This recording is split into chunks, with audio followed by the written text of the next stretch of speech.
Hello everyone, it is Miss Gatch again, and today we are here for your 1.07 recording, and we're going to be talking about President Roosevelt along with the settlement houses, and particularly the Hull House and that whole movement. So this one, I promise you, is going to be very short and sweet, just to prepare you for class when we discuss this. So first thing is Teddy Roosevelt. So he was obviously one of our presidents, Theodore Roosevelt. He was actually the youngest president in the history of the nation to assume the presidency. The youngest president to ever be elected was going to be JFK, which we'll get to later in the semester. But he is the youngest one to assume the presidency. At the time, he was the youngest president. So he becomes president at age 42 when President McKinley is shot. He is assassinated, and Theodore Roosevelt is his vice president. So he assumes the presidency at age 42. And he has this really great personality. He's very popular, and he uses that to his advantage. He uses it to advance different programs that he wants to be passed. And so through his leadership and publicity campaigns, he's able to help create the modern presidency. So it kind of makes him a model of that all future presidents are going to be looked at and measured against because of his ability to use that popularity that we just talked about. So he supports federal government role when states do not solve their problems. So he feels like if the states aren't able to solve their problems, then he feels like the federal government should have a role and come in and help. And so his whole progressive reforms, again, he was one of our progressive presidents. So all of his progressive reforms are known as the Square Deal.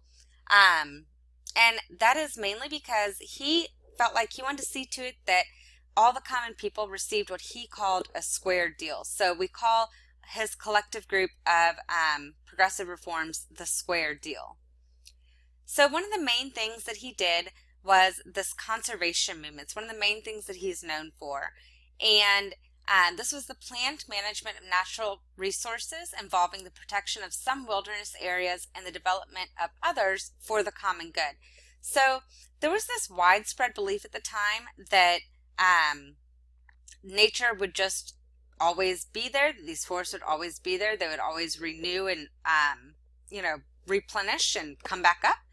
And so he disagreed with that. He felt like we had to conserve some of our natural resources.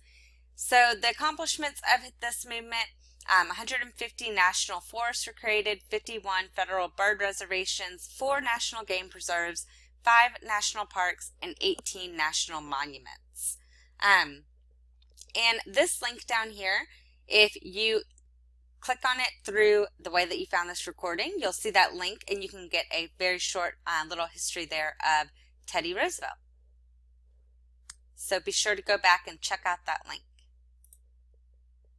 So next thing was settlement houses. So again, remember, this is part of this progressive era where people were setting out to reform society.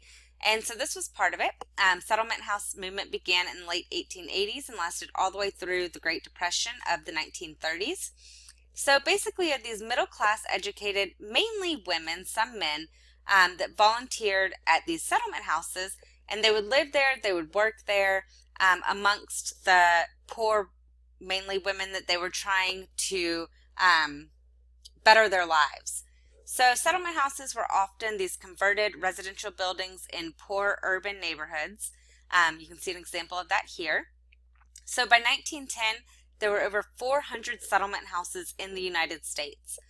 And so the goal of these settlement houses, again, was to improve the lives of poor families by providing different amenities and services that were not provided by the government. So the government wasn't really able to help these poor families. So the settlement houses and the settlement workers set out to try to do that. So they offered clubs, classes, social gatherings, playgrounds, art programs, sports summer camps, clean milk stations, and well baby clinics to these families. I know that sounds funny thinking clean milk stations and well baby clinics, but the government wasn't providing it, and it was important that these poor families were able to get clean milk for their babies, and they were able to take care of their babies. So last thing about the settlement houses, the settlement workers saw their mission as social reform. So they felt like their goal was to reform society, particularly in these urban areas.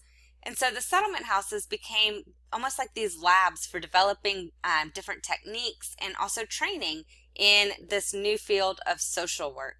So kind of the whole field of social work kind of developed inside of these settlement houses.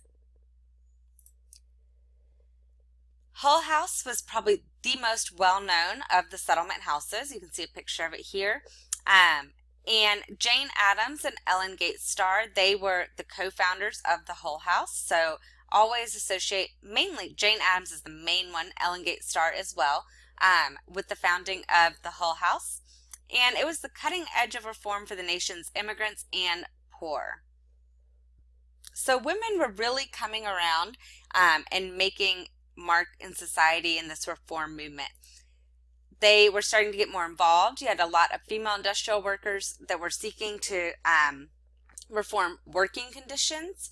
You had women that were forming these cultural clubs that sometimes would end up becoming reform groups.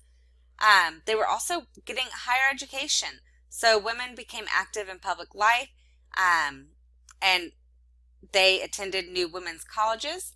You had 50% of college-educated women that never married. Many would just work in social reform. So that whole cult of domesticity that we talked about before, where women belonged in the house, they were supposed to take care of their family, was kind of going away. It was going out the window. Women were becoming educated, and 50% of these college-educated women weren't marrying, and that was becoming acceptable.